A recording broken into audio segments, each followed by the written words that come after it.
dying to know this for 2.5 years is what was the point of impact on John's body? All rise for the court, please. Okay, guys, wrong intro. And here we go.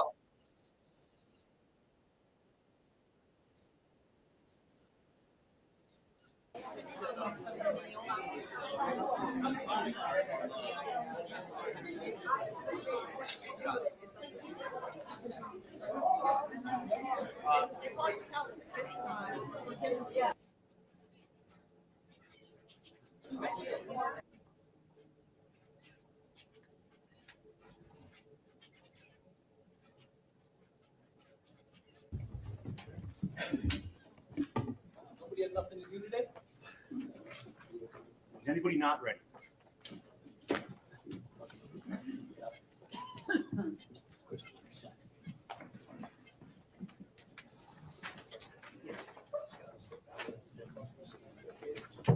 Guys, come on one side.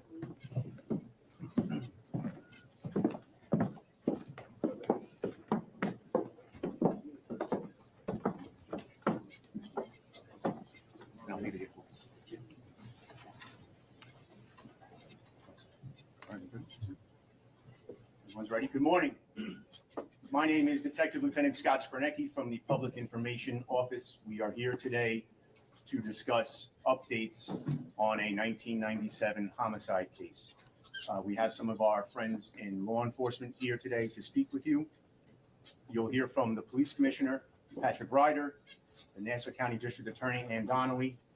From the FBI, we have the Assistant Director in charge of the New York Field Office, Chris Rea, as well as the Special Agent in charge of the New York Criminal Division, Leslie Backsheet. To provide some details about the investigation, you'll hear from the Commanding Officer of the Homicide Squad, Detective Captain Stephen Fitzpatrick. Commissioner? So good morning, everybody. I'm going to be really brief. First of all, I have to thank our partners, our district attorney, who's done a great job, Suffolk County, who's worked with us, the FBI, who's done great work with us. We're not here if we're not working together as a team. That's the most important part. We just left the county exec's office. He got a full briefing on everything, so everybody is up to date on where we are, and you will get the information that we have here. My one announcement here today is the information leading, any information leading to an arrest and hopefully a conviction of the person that did these horrendous acts.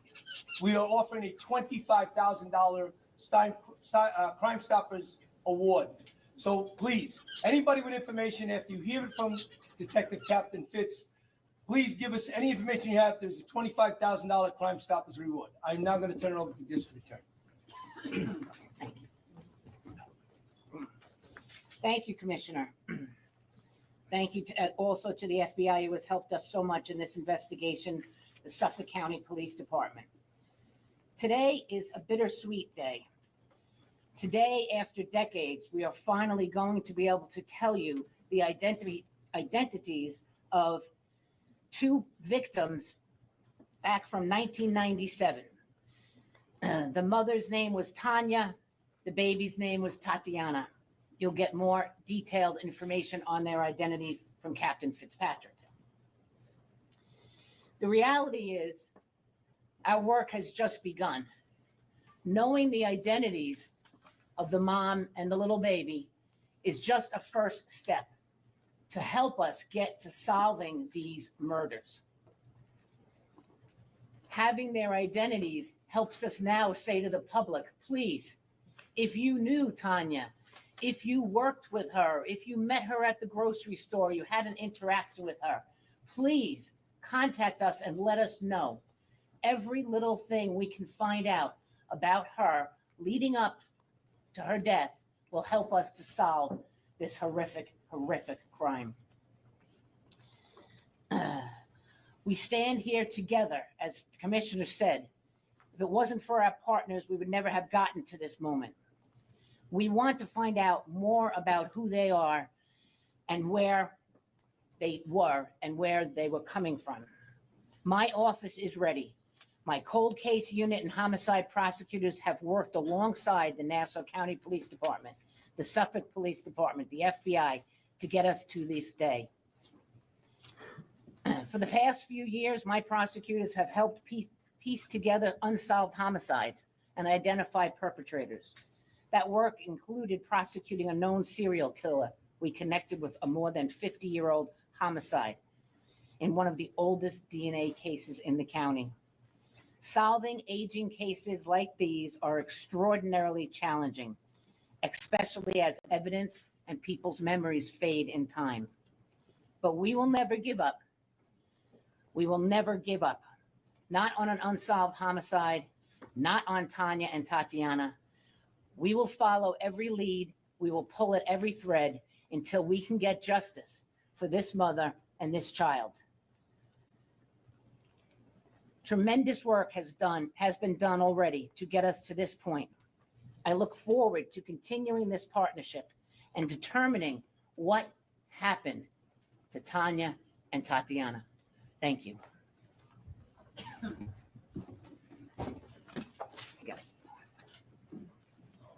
All right, good morning. I'm Christopher Rea, the Assistant Director in charge of the New York Field Office. I first want to start by thanking the DA as well as the Police Commissioner in allowing us to be part of this press conference today, as well as being able to share our role as an assisting agency in this matter. It's an honor here to be in the presence with the Commissioner and the DA and the other law enforcement entities that work this case as we announce our joint role in working to identify Tanya and Tatiana. I hope today's announcement brings a sense of peace to their family and loved ones. I must first thank the persistent efforts of Nassau County Police Department. Their tireless work to ensure Tanya and Tatiana were not forgotten. And it's the reason we are all here today. This announcement highlights law enforcement partnerships at their finest. Investigators who were unwilling to yield and accept what may have seemed like a dead end, but instead sought new avenues to find answers. By inviting the FBI to help in this case, we were able to contribute new and innovative resources to the table in the form of our immensely skilled investigative genetic genealogy, or IGG team. You may have heard a lot about these teams recently in several cold cases across the country. The IGG team combines crime scene DNA with traditional genealogy research and historical records to generate leads to identify unknown DNA, which is what happened in this particular case. The meticulous work of our team, in partnership with the determined efforts of the detectives from the Nassau County Homicide Squad, ultimately helped confirm the identities of our victims in the case. I'd also like to thank the Suffolk County Police Department, both the Nassau and Suffolk County District Attorney's Office, the Nassau County Medical Examiner's Office, and the Suffolk County Crime Lab for their invaluable partnership and assistance in this investigation. This sharing of information and techniques demonstrates a crucial role of long-ship partnerships. Quite simply, this case would still be unknown victims had these partnerships not exist. Today, there is nothing we can't do. The FBI, as you've heard the director state many times, has a long memory, and we will always seek justice for victims, no matter how much time has passed. Thank you.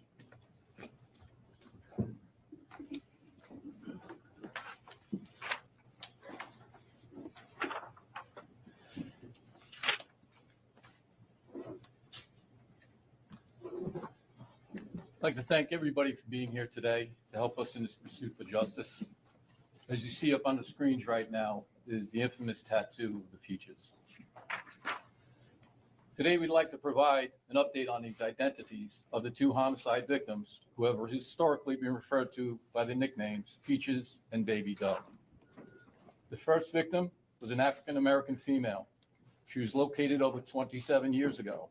On June 28, 1997, her torso was found in the Hempstead Lake State Park, which is located within Lakeview, New York. This victim had the tattoo you see up on the screen on her chest. It's a heart-shaped peach with a bite out of it with a drop coming from it. Based on this tattoo, the victim has commonly been referred to as Peaches. The second victim was Baby Dove. Baby Doe was the second victim discovered just over 14 years ago. On April 11th, 2011, she was found near Ocean Parkway in Babylon, New York, and has been included with the Go-Go Beach murders. This victim was a toddler. She was believed to be 2 years old at the time. She's been referred again as Baby Doe. In 2015, the victims were linked. Through DNA analysis, Peaches was identified as the mother for Baby Doe. Although we linked them together as mother and daughter, we still did not know their identities.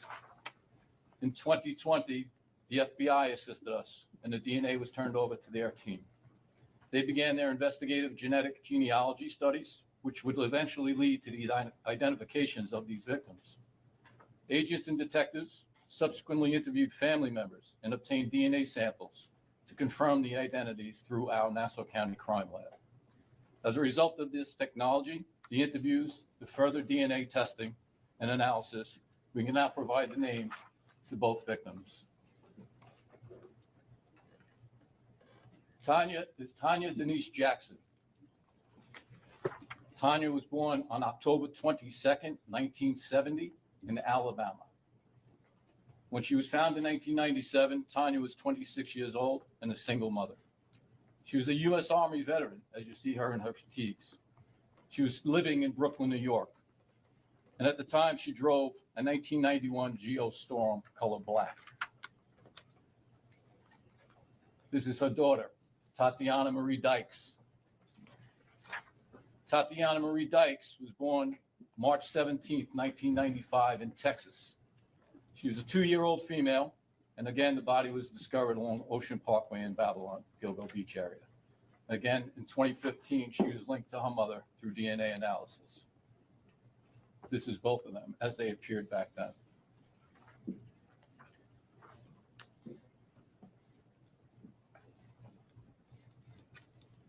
As the DA said, now we're asking for your help to get the word out to the public in our continued efforts to seek justice for Tanya and Tatiana. Please take a look at these photos. This is how they are in 1997. The next photos I'll show you is the jewelry that they were both wearing at the time their bodies were found. Also, the vehicle I mentioned that is similar to the one that Tanya owned. This is Tanya's jewelry. These are bracelets that she was wearing at the time.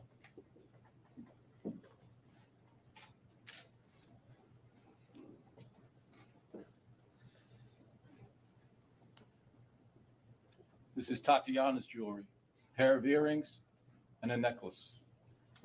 The aspects are front and side views of them. It's not multiple earrings. It's just the one pair.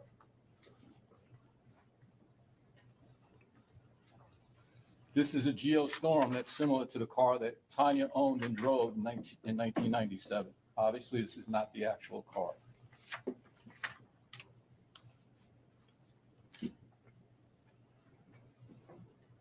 This is all the above photos you just saw. We're now asking again for the public's help. Please share any interactions you may have had with Tanya or Tatiana. Through our investigation, we've learned a lot about them, and as the DA says, we always want to learn more. More about Tanya Denise Jackson. There's some further information that might help people in the public to recall an encounter with her. Again, she was born October 22nd, 1970 in Alabama. She's also associated with Georgia, Texas, and Missouri. She's a U.S. Army veteran. In 1997, she was living at 230 54th Street in Brooklyn, New York. She was possibly employed at a doctor's office in a medical assistant capacity while living in Brooklyn. While she would go to work, it's reported to us that there might have been a female friend or neighbor who would watch the baby when she went to work. Tanya drove the 91 Geostorm. Tanya served honorably in the U.S. Army from July of 1993 to February of 1995 in the following military installations: Fort Sam Houston in San Antonio, Texas; Fort Gordon in Augusta, Georgia; Fort Leonard Wood in the Missouri Ozarks. Anybody that was in the military that might have served with her and remembers her, please get in contact with us. Did you serve with her in the military? Were you a neighbor or coworker during her time here in Brooklyn? Maybe you saw them at a medical appointment where she worked or were her friend. We want to hear from them. Now, although Tanya and Tatiana have commonly been linked to the Gilgo Beach serial killings because the timing and locations of their recovered remains, we are not discounting the possibility that their cases are unrelated from that investigation. Speculation and theories by people and on the internet should not be brought into this. As this investigation moves forward, we will continue to work closely with all our law enforcement, local and federal agencies to move forward, including Suffolk County. We'd like to thank all the agencies for all their help, for being here today, for ensuring that we could get to this point. This has been a culmination of a lot of work, as the district attorney said, for many different people over the years, retired detectives that still show interest, that call and tell us about things. We never gave up on striving for justice for either Tanya or Tatiana, and we will not. But we know there's more work to be done, and we're determined to find the reasons and circumstances that led to their untimely deaths. If you have any information, please reach out to us directly or through the Crime Stoppers number you will see soon.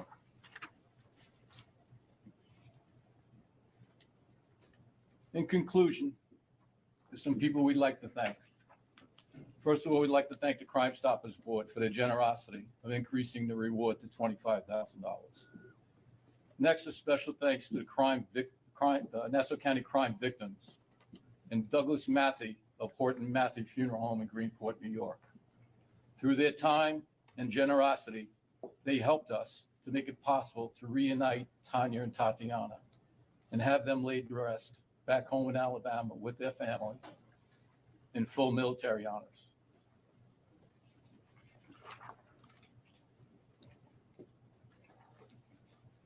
Again, this is Tanya and Tatiana. We will not discuss evidence. We will not discuss suspects. We will not discuss any facts of this case. We're just giving information at this time and seeking feedback and information of people that knew them. But I will open it up to questions. When did you identify them? So back in 2020, we gave our DNA sample to the FBI. They started their work, which was long and tedious. Their researchers, if you knew how much it took, it's incredible, the work that they put in. In 2022, I believe they came up with an identification they believe might be the two. In 23, we had a meeting with the FBI where they revealed their information to us, and we immediately started traveling to gather DNA samples, interview the family, and in early 24, we positively identified them as Tanya and Tatiana. Have you identified the father of the child? We have identified the father. We have spoken to him, and he's been cooperative. Is he considered a person of interest? I wouldn't even say that if it's true. Did the father report them missing? She did not. So she was Tanya's relationship with a lot of people, unfortunately, was estranged. Even her family, she was estranged from. So there came a long time when she wasn't reported missing by people.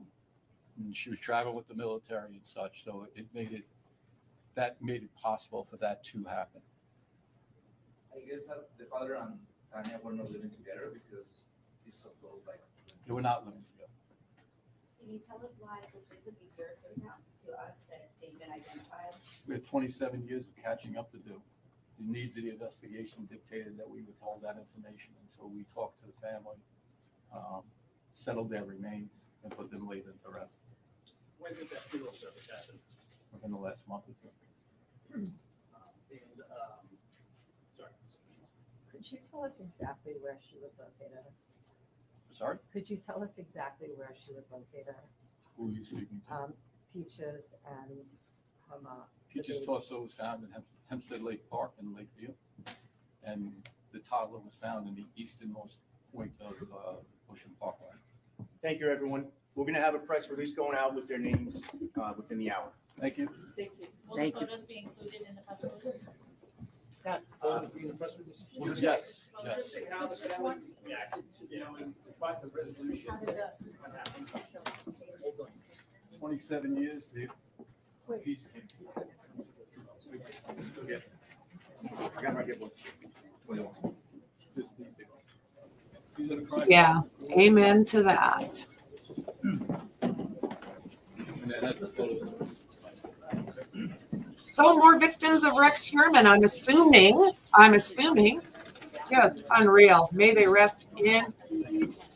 This is the saddest thing, but you know what? They're identifying these people and the numbers are going up for Rex Heurmann.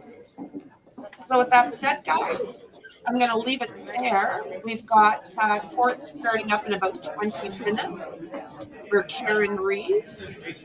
And we'll get our afternoon finished up. So guys, thank you Yes, now very live much. to Polk County, Florida, as we're hearing from a Sheriff Grady Judd on the arrest of a group of And I'll see you undocumented guys immigrants. in the next one. Investigation that was led by my organized retail crime